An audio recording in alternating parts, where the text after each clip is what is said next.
আমরা ক্লাবকে বদলাবো, প্রেস ক্লাবকে নতুন ক্লাব বানাবো। আমরা আজ থেকে বগুড়া প্রেস ক্লাবকে ফ্যাসিবাদ মুক্ত ঘোষণা করলাম। আমি মোস্তফা মোগল ঘোষণা করলাম, আজকের পর থেকে বগুড়া প্রেস ক্লাবে যারা কর্মরত সাংবাদিক বগুড়ার প্রত্যেকে প্রবেশ করবে যখন প্রয়োজন। এখানে কোনো কথা হবে না। তলবে সবাই আপনারা সবাই আসবেন, সেখানে কার কি ক্ষোভ আছে সেখানে প্রকাশ করবেন। এই প্রেস ক্লাব যারা কর্মরত সাংবাদিক সকলের জন্য এটা উন্মুক্ত থাকবে। আমরা ক্লাবকে বদলাবো, প্রেস ক্লাবকে নতুন ক্লাব বানাবো। আমরা মুক্তি চাই। যে সকল সাংবাদিক ভাইয়েরা আজকে নিহত হয়েছেন তাদের আত্মার মাগফিরাত জানাচ্ছি এবং তাদের পরিবারের প্রতি শোক সন্তুষ্ট পরিবারের প্রতি সমবেদনা জানাচ্ছি।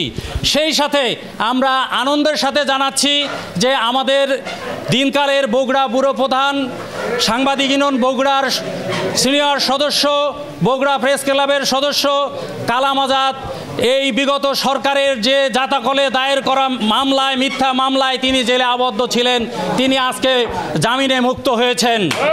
আমরা আশা করছি অল্প কিছু সময়ের মধ্যে আমাদের দিনকালের সেই সাংবাদিক কালাম আজাদ ভাই এখানে আসবেন, তাকে আমরা বরণ করব। সেই সাথে আমরা ধিক্কার এবং নিন্দা জানাচ্ছি আমাদের সাংবাদিক ইউনিয়ন বগুড়ার সম্মানিত সদস্য গোলজার হোসেন মিঠু, তার বাড়িতে কালকে হামলা চালিয়েছে। যুবলীগের নেতৃত্বে হামলা চালিয়ে এই দুঃসময়েও তারা কিন্তু হামলা চালিয়ে তার বাড়ি লুটপাট করা হয়েছে, ভাঙচুর করা হয়েছে। আমরা তার প্রতিবাদ জানাই এবং সেই সাথে আমরা আপনাদেরকে বলবো ধৈর্য ধরুন, ধৈর্যের সাথে সব কিছু মোকাবেলা করতে হবে। আজকের এই প্রতিবাদ সভায় এখানে আমাদের উপস্থিত আছেন বাংলাদেশ ফেডারেল সাংবাদিক ইউনিয়নের কেন্দ্রীয় নেতা জনাব মির্জা সেলিম রেজা, সিনিয়র সাংবাদিক মির সাজ্জাদ আলী সন্তোষ, আমাদের সকলের শ্রদ্ধেয় আমাদের বেচান ভাই সাংবাদিক ইউনিয়ন বগুড়ার সভাপতি গণেশ দাস, আমাদের সিনিয়র সাংবাদিক জনাব আব্দুর রহিম বগুড়া, মমিনুর রশিদ শাহিন ভাই এবং আমাদের সাবেক সহসভাপতি আব্দুর রহিম, এখানে অনেক আছেন, আবুল কালাম আজাদ ভাই, বাদল চৌধুরী সহ অনেক ভাই আছেন। ভাই একটু সামনে আসলে ভালো হতো তো, সহ অনেকে আছেন। সকলের প্রতি শ্রদ্ধা। এই আন্দোলনে অনেক সাংবাদিক নিহত হয়েছে, আহত হয়েছে, তাদের পরিবার ক্ষতিগ্রস্ত হয়েছে। আমরা সংক্ষিপ্তভাবে ছোট করে কিছু কথা শুনতে চাই। আমরা মনে করি এই প্রেস ক্লাব যারা কর্মরত সাংবাদিক সকলের জন্য এটা উন্মুক্ত থাকবে। কে সদস্য কে সদস্য না, সাংবাদিক ইউনিয়ন হচ্ছে আলাদা একটা জিনিস, কিন্তু প্রেস ক্লাবটা হচ্ছে সাংবাদিকদের রিক্রিয়েশন ক্লাব। আমরা মনে করি এখানে সবাই আসবে আর যোগ্যতা অনুযায়ী যারা প্রেস ক্লাবের সদস্য হওয়ার মতন তারা সে বিষয়গুলো তারা চিন্তা করবেন, সেটা পরের বিষয়। আমরা চাই যে এখানে আসবেন। বগুড়ার সম্মানিত সভাপতি গণেশ দাস উনি শুভেচ্ছা বক্তব্য রাখবেন, এরপর মোস্তফা বক্তব্য। আজকের আমাদের এটা একটা প্রতিবাদ সভা। আমরা আগামী বৃহস্পতিবার এখানে একটা তলবি সভা আহ্বান করেছি। আপনারা যারা প্রেস ক্লাবের মেম্বার তারা আজকে সেটা স্বাক্ষর করে যাবেন। বৃহস্পতিবার যে তলবি সভা হবে এখানে আমরা যার যা বক্তব্য আছে বৃহস্পতিবার বেলা 11টা না 11টায় করা যায়, 11টায় তলবি সভায় আপনারা সবাই আসবেন, সেখানে কার কি ক্ষোভ আছে সেখানে প্রকাশ করবেন। আজকে মনে হয় যে প্রতিবাদ সভা সংক্ষেপে শেষ করার জন্য অনুরোধ করছি। বগুড়া প্রেস ক্লাবের সাবেক নেতৃবৃন্দ এখানে আছেন, আমাদের শ্রদ্ধেয় মুরব্বীগণ আছেন, সবার প্রতি আন্তরিক সালাম, আসসালামু আলাইকুম। আমি আসলে সংক্ষেপে কথা বলবো। আপনারা জানেন যে বগুড়া প্রেস ক্লাব হচ্ছে, আমরা বলে থাকি যে বাংলাদেশের মধ্যে একমাত্র বগুড়ায় যেখানে বিভক্তি নাই, সাংবাদিকদের ভিতরে বিভক্তি নাই। আমরা এই যে বলি, জোর গলায় বলি এখানে বিভক্তি নাই, এই বিভক্তিটা নাই শুধু আমাদের কারণে। আমাদের মতো ছোট যারা আছি, আমরা যারা অবহেলিত আছি, আমরা বিদ্রোহ করিনি, আমরা পাল্টা প্রেস ক্লাব করিনি বলেই বগুড়া প্রেস ক্লাব গর্ব করে বলতে পারে যে বগুড়া প্রেস ক্লাব একটা। আরেকটা হয়েছে সেটা হয়তো ঘরের মধ্যে হয়েছে, ওই ব্যাপারে আমাদের কথা নাই, কিন্তু আমাদের সাথে যে অবিচার করা হয়েছে, এখানে প্রেস ক্লাবে যতজন সদস্য কর্মরত সাংবাদিক আছেন তার চাইতে দ্বিগুণেরও বেশি কর্মরত সাংবাদিক আছেন যাদেরকে প্রেস ক্লাবের সদস্য করা হয়নি। এখানে প্রেস ক্লাবের সভাপতি নয়ন ভাই, আমাদের মাহমুদুল আলম নয়ন ভাই, তিনি তার পরিবারের প্রত্যেকটা সদস্যকে এখানে করেছেন, এখানে প্রেস ক্লাবের সদস্য করেছেন, কিন্তু সাংবাদিকদের সদস্য করেননি। সুতরাং আমাদের কথা হলো দেশ ফ্যাসিবাদ মুক্ত হয়েছে, বগুড়া প্রেস ক্লাব আজ থেকে ফ্যাসিবাদ মুক্ত। আমরা আজ থেকে বগুড়া প্রেস ক্লাবকে ফ্যাসিবাদ মুক্ত ঘোষণা করলাম।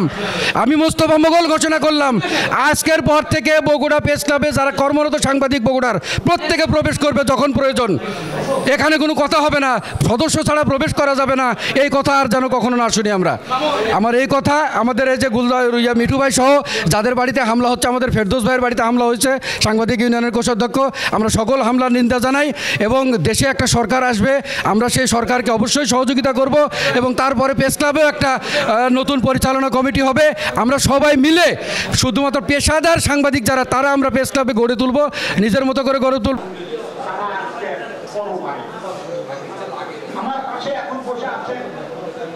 আজকে সারা দেশের মানুষ স্বৈরাচারী ফ্যাসিবাদী সরকারের পতনের আনন্দে 1975 সালের 15 আগস্টের একটি ঐতিহাসিক ঘটনার মন্ত্রী বিদায় হলে পালিয়ে গেলে তার পিতার হাত থেকে দেশের মানুষ সেদিন যে মুক্তির স্বাদ পেয়েছিল তার চাইতে অধিক স্বাদ পেয়ে আজকে সারা দেশের মানুষ, কোনো বাড়ির মহিলা, কোনো বাড়ির শিশু বাড়িতে থাকেনি, রাস্তায় নেমে এসেছে। এই ঐতিহাসিক ঘটনা আমার 69 বছর বয়সে আমি দেখিনি। এটা আমি বলবো ওয়াসিকুর রহমান বেচার ভালো দেখেনি, মীর সাজ্জাদ আলী সন্তোষও দেখেনি। 1972 থেকে 75 পর্যন্ত তখনও বিএনপি ছিল না, জামাতে ইসলাম ছিল না, কিছু বামপন্থী দল ছিল যারা সেই রুশ ভারতের দাবিদার সরকারের বিরুদ্ধে লড়াই করেছে, দিনের পর দিন, মাসের পর মাস আত্মগোপন করে থেকেছে, শিক্ষা জীবন শেষ হয়ে গেছে। সেই মানুষেরা আজকে একটা পরিবর্তন আমরা 75 সালে দেখেছিলাম।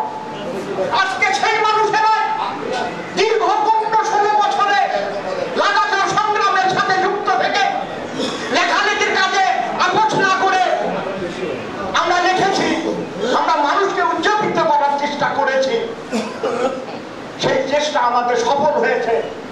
আমরা দুটি বিজয় থেকে আর মানুষ, আমি আব্দুর রহিম বগরা, সন্তোষ আলী, মীর সত্তর, চাঁদি সত্তর, ওয়াসিকুর রহমান বেচান, আমরা কোনোদিনও সেই আধিপত্য শক্তির কাছে মাথা নত করিনি, আপোষ না করা মানুষ আমরা আজকেও বেঁচে আছি। তাদের সামনে আজকে আপনারা এখানে উপস্থিত হয়েছেন। আপনারা জানেন বিচারপতি খায়রুজ্জামান বাংলাদেশের একটি সর্বসম্মত সাংবিধানিক আইন ছিল যে তত্ত্বাবধায়ক সরকারের অধীনে নির্বাচন হবে। এই খায়রুজ্জামান, পুরান্দার খায়রুজ্জামান, খায়রুল ইসলাম সেটি বাতিল করলেন। বাতিল করেই জাতির ঘাড়ে চাপাইয়ে দিলেন এক জগদ্দল পাথর, ক্ষমতাসীন সরকারের অধীনে নির্বাচন হবে। সেই নির্বাচনের বিরুদ্ধে আমার দেশের দেশপ্রেমিক রাজনৈতিক দলগুলো আন্দোলন করলেন, প্রতিবাদ করলেন, সংগ্রাম করলেন, তারা সফল হতে পারলেন না। 16 বছর হলে এই নির্বাচনে কতবার নির্বাচন হলো। 2018 সালের নির্বাচনে আমি বেঁচে আছি, আমার সৌভাগ্যে একদিন বাংলার ইকবাল মোর্শেদ রিপন সহ আমরা একটা মাইক্রো নিয়ে সারেগান দিতে গেলাম, এসি গাড়ি সেখানে গিয়েছে। তারা যাওয়ার আগে গাড়ি থেকে নামে ওর মাথা লাল করে দেওয়া হবে। আমার সহকর্মীরা আমার কাছে সরকারের দীর্ঘমেয়াদে থাকা পিছনে যে শক্তিগুলো কাজ করেছে, তারা ভোট করেছে, তারা কিন্তু ভোট করেছে, তারাই কিন্তু ভোট করে ডিসিশন করে নিচ্ছেন যে আপনার 3টা ব্লক হচ্ছে, 2টা ব্লক, 8 ব্লক হতে। কদিন আগে এই প্রেস ক্লাবে জেলা প্রশাসক সাইকুল নাকের ছিটেন নিয়ে নাক বন্ধ হয়ে গেলে আপনাদের দলীয় হাতের ডাক্তারের কাছে প্রধানমন্ত্রীর